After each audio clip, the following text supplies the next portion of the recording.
Hi everyone, I'm doing a short little video here because I wanted to try to create my own deep red color. Currently, as far as reds go, I have this Colorberry cherry, which is very light, and I have dark berry.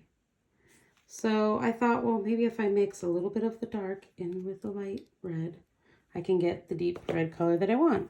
So here are my results. And I just testing out because I do want to do a geode with a deep red color. So I think that's pretty good. I like the way that came out, and then I made a little bookmark. So again, to compare, here's the dark berry. I might need to put just a little bit less of the dark berry or a little bit more of the cherry. So there you go. I hope you can see the colors that I got. Thank you, bye.